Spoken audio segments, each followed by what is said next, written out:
Hi friends, welcome to Prerana and Sadhana class. ఈరోజు మనం మొఘల్ సామ్రాజ్యం గురించి తెలుసుకుందాం. అయితే దానికంటే ముందు ఒక చిన్న మోటివేషన్. మనం నవ్వినప్పటికన్నా మన వల్ల నలుగురు నవ్వినప్పుడు మనసుకు కాసేపైన సంతోషం కలుగుతుంది. మరి ఇలాంటి సంతోషం ఎప్పుడు ఉండాలంటే ఖచ్చితంగా ఇప్పుడు చేసే ప్రయత్నం బాగా ఉంటే ఖచ్చితంగా మనం సంతోషాన్ని ఎప్పుడు పొందేలా చేసుకోవచ్చు friends. Okay friends, let start Mughal సామ్రాజ్యం. మరి మొఘల్ సామ్రాజ్యం అనగానే మనకు బాబర్, అక్బర్, హుమాయూన్ ఇలాంటి అందరు రాజులు కూడా గుర్తుకొస్తారు. మరి జహాంగీర్ కాలంలో మొఘలులు కాందహార్ను కోల్పోవడం జరిగింది. మధ్యయుగంలో ఎంతో వైవిధ్యంగా కూడిన ప్రజలు, సాంప్రదాయాలు, సంస్కృతులు కలిగిన విశాల భారత ఉపఖండాన్ని పరిపాలించడం ఏ పాలకుడికైనా కష్టసాధ్యమే. కానీ అతి తక్కువ కాలంలోనే మొఘలులు 1550 నుంచి 1700 మధ్యలో ఢిల్లీ మొదలుకొని యావత్ భారత ఉపఖండమంతయు తమ సామ్రాజ్యాన్ని విస్తరింపజేశారు. ఈ విధంగా ప్రస్తుతం స్వాతంత్ర దినోత్సవం రోజు భారత ప్రధానమంత్రి జాతిని ఉద్దేశించి ప్రసంగించే ఎర్రకోట మొఘలు సామ్రాజ్యంలో ఒకరైనటువంటి షాజహాన్ గారు నిర్మించడం జరిగింది. అసలు మొఘలులు అంటే ఎవరు? మరి మొఘలులు మధ్య ఆసియా దేశాలైన ఉజ్బెకిస్తాన్ మరియు మంగోలియా దేశాలకు చెందినవారు. మొట్టమొదట మొఘలు చక్రవర్తి అయిన బాబర్ 1526 నుంచి 30 ఇతర రాజ్యాల దండయాత్రల వల్ల పూర్వీకుల నుండి సంక్రమించిన సింహాసనాన్ని వదిలి రాక తప్పలేదు. చాలా కాలం సంచారం చేసి చివరకు 1504లో కాబూల్ని వశపరుచుకున్నాడు. కాబూల్ అంటే మనకు ఆఫ్ఘనిస్తాన్ యొక్క రాజధాని. 1520లో ఢిల్లీ సుల్తాన్ను ఇబ్రహీం లోడీని ఓడించి ఢిల్లీ ఆగ్రాలను ఆక్రమించుకోవడం అనేది జరిగింది. అంతకంటే ముందు కాన్వా యుద్ధం, బాగ్రా యుద్ధము, గోగ్రా యుద్ధం వంటివి చేయడం జరిగింది. మరి బాబర్ గురించి ఒక్కసారి బాద్షా అని గుర్తుపెట్టుకుంటే ఒక్కసారి చూడండి ఫ్రెండ్స్, BHA బాజ్ షా. ఈ విధంగా మనకు వరుస క్రమంలో రాజులను తెలుసుకోవచ్చు. Babur, B for H for Humayun, A for Akbar, J for Jahangir, SH for Shahjahan, Aurangzeb, A for. వరుస క్రమం కావాలి అంటే ఈ విధంగా బాద్షా అనే పేరును గుర్తుపెట్టుకుంటే అన్ని పేర్లు వరుసగా వస్తాయి ఫ్రెండ్స్. చూడండి ఒకసారి బాబర్. మరి బాబర్ 1526 నుంచి 30 వరకు ఏం చేశాడు? మరి 1526 ఇబ్రహీం లోడీని ఓడించి ఢిల్లీ మరియు ఆగ్రాలను నియంత్రణలోనికి తెచ్చుకొని రాజ్య స్థాపన చేయడం జరిగింది. ఇతను తుపాకీలను మరియు మర ఫిరంగులను ప్రవేశపెట్టాడు. హుమాయూన్ 1530 ఈ 26నే 1526 అంటే ఆగస్టు 15, జనవరి 26. ఈ విధంగా మొఘల్ సామ్రాజ్యం అనేది స్థాపన జరిగిందని గుర్తుపెట్టుకోండి క్లూ కోసం. దీన్ని మొదటి పానిపట్ యుద్ధం అంటారు. మొదటి పానిపట్ యుద్ధం అనేది ఇబ్రహీం లోడికి మరియు బాబర్కి మధ్యన జరిగింది. హుమాయూన్ క్రీస్తు శకము 1530 నుంచి 56 షేర్ ఖాన్ హుమాయూన్ని ఓడించి ఇరాన్కు పారద్రోలాడు. ఇరాన్ హుమాయూన్ సఫావిద్ షా సహాయాన్ని పొందినాడు. హుమాయూన్ తిరిగి 1555లో ఢిల్లీని ఆక్రమించుకున్నాడు. కానీ తర్వాత సంవత్సరంలోనే ఓ ప్రమాదంలో, అంటే గ్రంథాలయం మెట్లపై నుంచి పడి హమ్మయ్య అనుకుంటూ హుమాయూన్ చనిపోయాడు. ఇందులో ఎవరు చనిపోయారంటే హమ్మయ్య అని గుర్తుపెట్టుకోండి. మెట్లపై నుంచి పడగానే హమ్మయ్య అంటాం కదా, హుమాయూన్ అని గుర్తుపెట్టుకోండి. అక్బర్ క్రీస్తు శకము 1526 నుంచి 1605 వరకు. అంటే ఇతను రెండవ పానిపట్ యుద్ధం ద్వారా హేము ద్వారా చేయడం జరిగింది. హేముతో కలిసి అక్బర్ చక్రవర్తి అయ్యే నాటికి అతని వయస్సు కేవలం 13 సంవత్సరాలే. అక్బర్ బెంగాల్, మధ్య భారతదేశాన్ని, రాజస్థాన్ మరియు గుజరాత్లను అచిరకాలంలోనే ఆక్రమించగలిగాడు. ఆ తర్వాత అతను ఆఫ్ఘనిస్తాన్, కాశ్మీర్ మరియు దక్కన్ పీఠభూమిలోని పలు ప్రాంతాలను ఆక్రమించాడు. ఈ విధంగా భూమి శిస్తులో రైత్వారీ పద్ధతిని ప్రవేశపెట్టాడు. సైనిక విధానంలో మున్సబ్దారీ పద్ధతిని కూడా ప్రవేశపెట్టడం అనేది జరిగింది. అక్బర్ యొక్క సంరక్షకుడు బైరమ్ ఖాన్. అదేవిధంగా జహాంగీర్ 1605 నుంచి 1627 వరకు అక్బర్ ప్రారంభించిన దండయాత్రలు కొనసాగించాడు. పెద్ద ఆక్రమణలు ఏమీ ఇతను చేయడం లేదు. ఇతను ప్రజలకు ఉపయోగపడే శాసనాలు వేయించాడు. ఇతని భార్య నూర్జహాన్ గురు అర్జున్ సింగ్ను బంధించడం జరిగింది. ఇతని భార్య పేరు నూర్జహాన్. షాజహాన్ 1627-1658 మధ్యకాలంలో మొఘలుల రాజ్య విస్తరణ దక్కన్ ప్రాంతంపై కొనసాగించాడు. ఇతను సామ్రాజ్యంలోని స్థానిక ప్రభువుల పాలకుల తిరుగుబాట్లను ఎదుర్కొన్నాడు. అంతేకాకుండా 1657-58లో సింహాసనం కోసం అతని కుమారుల మధ్య తీవ్ర సంఘర్షణలు అనేటివి జరిగాయి. ఔరంగజేబు తన 3 సోదరులను ఓడించి చంపివేశాడు. షాజహాన్ను బందీ చేయడంతో శేష జీవితం అంతా కూడా ఆగ్రా జైలులో గడపవలసి వచ్చింది. ఇతను ఆగ్రాలో తాజ్మహల్ను కట్టించడం చేశాడు ఆయన భార్య అయినటువంటి ముంతాజ్ బేగం కోసం. చివరగా వచ్చింది ఔరంగజేబు. క్రీస్తు శకము 1658 నుంచి 1707 వరకు అస్సాంపై గెలుపు సాధించాడు. కానీ ఆఫ్ఘనిస్తాన్ మొదలుకొని అస్సాం, రాజస్థాన్, పంజాబ్, దక్కన్ మొదలగు యావత్ సామ్రాజ్యంలో అనేక తిరుగుబాట్లను ఎదుర్కోవలసి వచ్చింది. గురు తేజ్ బహదూర్, గోవింద్ సింగ్, శివాజీ మరియు తన కుమారుడైన అక్బర్లు అతనికి వ్యతిరేకంగా తిరుగుబాటు లేవనెత్తారు. శివాజీ స్వతంత్ర మరాఠా సామ్రాజ్య స్థాపనలో సఫలీకృతుడయ్యాడు. ఔరంగజేబు క్రీస్తు శకము 1685లో బీజాపూర్ను, 1687లో గోల్కొండను ఆక్రమించుకున్నాడు. ఇతని మరణానంతరం సింహాసనం కోసం కుమారుల మధ్య సంఘర్షణలు అనేటివి ప్రారంభమయ్యాయి. ఇదంతా కూడా అక్బర్ పాలించిన ప్రాంతం. ఒక్కసారి చూడండి, ముల్తాన్, కందహార్, కాబూల్, పానిపట్, ఢిల్లీ, ఆగ్రా, ఫతేపూర్ సిక్రీ, ఈ విధంగా బీజాపూర్ వరకు, అహ్మద్నగర్, గోల్కొండ. ఇతర రాజులతో మరియు మొఘలుల సంబంధం ఏ విధంగా ఉండేది? ఆనాడు భారతదేశం అంతటా అనేక చిన్న చిన్న రాజ్యాలు ఉండేటివి.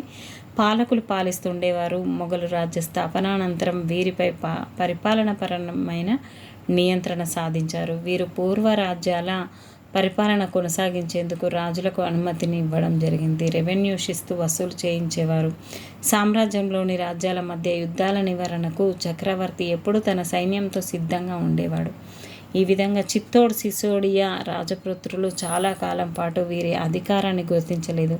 వీరి చేతిలో ఒకసారి ఓడిన రాజులను కూడా గౌరవించి వారి భూభాగాన్ని తిరిగి అప్పగించేవారు. ఈ విధంగా వీరి పరిపాలన ఎంతో గ్రేట్గా ఉండేది. జహంగీర్ తల్లి రాజపుత్ర రాజైన అంబర్, నేటి జైపూర్.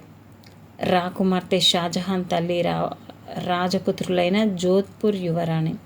అంటే వీరు కులమత భేదాలకు అతీతంగా పరిపాలించడం జరిగింది. ఈ విధంగా వారి భార్యలను తెలుగు వాళ్ళను కూడా చేసుకోవడం జరిగింది. మన్సబ్దారులు మరియు జాగీర్దారులు. మొఘల్ సామ్రాజ్యం బాగా విస్తరించడంతో పలు ప్రాంతాల నుండి ప్రజలకు వివిధ ఉద్యోగాలను నియమించారు. వీరిలో టర్కీలు, ఇరానియన్లు, భారత్ ముస్లింలు, ఆఫ్ఘన్లు, రాజపుత్రులు, మరాఠాలను మరియు ఇతరులను కూడా చేర్చుకున్నారు.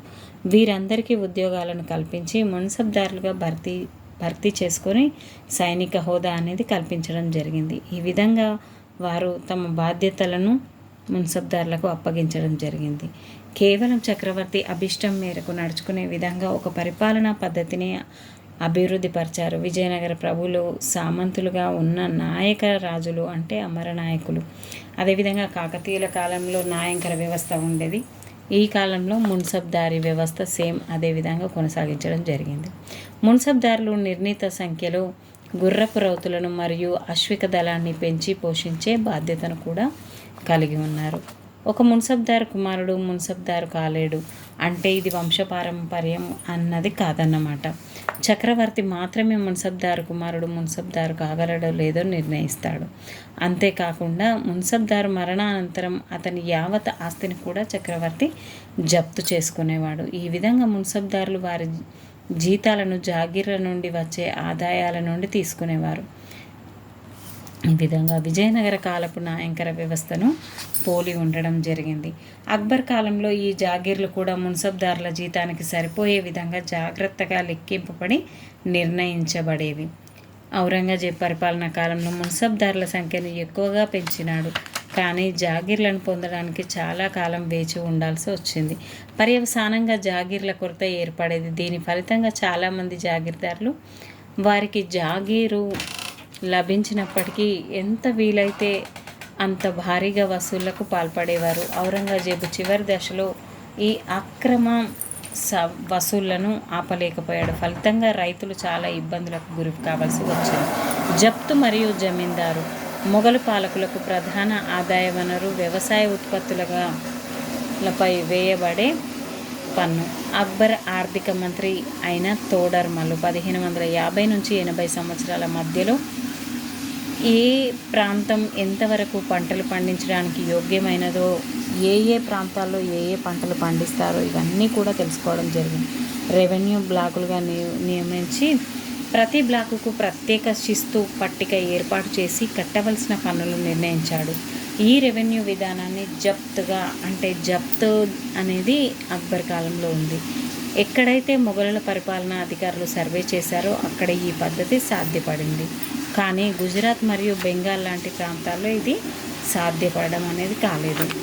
ఈ విధంగా చాలా ప్రాంతాల్లో గ్రామ పెద్ద ద్వారా రైతులు పన్నులు చెల్లించేవారు. సైనిక పెద్దలు కానీ పలుకుబడి గల ముఖ్యులు ఎవరైతే పన్నులు వసూలు చేసి చెల్లించడానికి మధ్యవర్తులుగా సుముఖంగా ఉంటారో వారి ద్వారా పన్నులు అనేటివి తీసుకోవడం జరిగింది. అక్బర్ విధానాలు. అక్బర్ మిత్రుడైన ఆస్థాన సభ్యుడైన అబుల్ ఫజల్ చే రాయబడిన అక్బర్నామా రాసింది ఎవరు? అబుల్ ఫజల్. 1570 అక్బర్ ఫతేపూర్ సిక్రీలో ఆగ్రాకు సమీపాన నివసిస్తున్నప్పుడు మతం పట్ల చర్చ జరపడానికి ముస్లిం పండితులను, బ్రాహ్మణులను, రోమన్ క్యాథలికులకు మరియు జొరాస్ట్రియన్లను ఆహ్వానించేవాడు. ప్రజల భిన్న సాంప్రదాయాల కన్నా, మత విశ్వాసాల కన్నా అక్బర్కు చాలా ఆసక్తి ఉండేది. మత పెద్దలు లేక పండితులు ఎవరైతే మత సాంప్రదాయాల పట్ల ఎక్కువగా ఆలోచిస్తారో వారు మూర్ఖుల్లా కనిపించసాగారు. వీరి బోధన వల్ల ప్రజల్లో వర్గాలు ఏర్పడమే కాకుండా సత్సంబాలు దెబ్బతింటాయని భావించాడు. ఇతను ఇబాదత్ ఖానా అనే ప్రార్థన మందిరాన్ని 1575లో స్థాపించాడు. అదేవిధంగా దినిగి ఇలాహి అనే మతాన్ని 1582లో చేశాడు. సుల్హికి కుల్ అనే ప్రపంచ శాంతి కోసం ఇతను పాటుపడడం జరిగింది. ఔరంగజేబు సున్నీ ముస్లిం వర్గాన్ని అభిమానించసాగాడు. సున్నీ ముస్లిం మత పెద్దలు కూడా ఈ విషయం పట్ల తీవ్ర ఆందోళనకు గురైనాడు. ఎందుకంటే సుల్హిగి కుల్ అనేది మతం ప్రమేయం లేకుండా ఉండడానికి అక్బర్ స్థాపించాడు. దీన్ని ఇతను ఇష్టపడలేదు. 17వ శతాబ్దం తర్వాత మొఘల్ సామ్రాజ్యం మరి ఏ విధంగా ఉంది? పరిపాలన మరియు సైనిక సామర్థ్యంతో మొఘల్ సామ్రాజ్యం గొప్ప ఆర్థిక మరియు వ్యాపార రంగాల్లో మంచి అభివృద్ధి సాధించిందని మనం చెప్పవచ్చు. యాత్రికులు ప్రసిద్ధి చెందిన సంపన్న దేశమని వర్ణించారు దీన్ని. షాజహాను 20వ పాలనా సంవత్సరంలో వ్రాయబడిన అధికార పత్రం క్రింది విషయాలు తెలియజేస్తుంది. సామ్రాజ్యంలో మొత్తం మున్సబ్దారులు 8000 మంది ఉండగా వారిలో ఉన్నత శ్రేణికి చెందిన వారు కేవలం 445 మాత్రమే ఉన్నారు. వీరు కేవలం 5.6% మాత్రమే. కానీ వీరి ఉద్యోగులకు ఆదాయంలో 61.5% జీతభత్యాలు చెల్లించేవారట. ఈ విధంగా ఆ కాలంలో ఉండేది ఫ్రెండ్స్. హైదరాబాద్ మరియు అవధ్ లాంటి రాజ్యాలను స్థాపించడం కూడా జరిగింది. చివరిలో ఢిల్లీ చక్రవర్తికి తమ ప్రభువుగా అంగీకరించి కొనసాగించడానికి 18వ శతాబ్దంలో ఆ రాజ్యాలు స్వతంత్ర రాజ్యాలుగా అవతరించాయి. వరంగల్లో సర్దార్ సర్వాయి పాపన్న ఔరంగజేబు కాలంలో మొఘలుల పరిపాలనలో వ్యతిరేకించాడు. తెలంగాణ ప్రాంతాన్ని వరంగల్ జిల్లాలోనూ నిర్మించాడు. కానీ రాజధానిగా చేసుకున్నాడు స్నేహితుడు సర్వాయి పాపన్న. ఔరంగజేబు పాపన్నకు రుస్తుం ఉల్ ఖాన్కు సలహా ఇచ్చాడు. రుస్తుం దిల్ ఖాన్ కాసిం ఖాన్ను పంపాడు. ఈ విధంగా 1707లో ఔరంగజేబు చనిపోయిన తర్వాత దక్కన్ సుబేదార్గా గమనించి కంబక్ష ఖాన్ దక్కన్పై నియంత్రణ కోల్పోవడం అనేది జరిగింది. ఈ విధంగా మనం చూస్తే గోల్కొండ సామ్రాజ్యాన్ని, అంతేకాకుండా ఇప్పుడు నేర్చుకున్నటువంటి మొఘల్ సామ్రాజ్యం గురించి మీకు ఎంతో అర్థమైంది అని అనుకుంటున్నాను. Thank you friends. మరొక క్లాస్లో మళ్ళీ కలుద్దాం మనం. ఒకసారి 7th క్లాస్ టెక్స్ట్ బుక్లో నేనేం చెప్పానో ఒకసారి రివిజన్ రూపంలో మీరు ఫటాఫట్ చూడండి. ఈ క్లాస్ను వింటే మీకు టెక్స్ట్ బుక్ చూడాల్సిన అవసరం కూడా పడదు friends. Thank you everyone. Keep smiling. Okay, please like, share, subscribe my channel.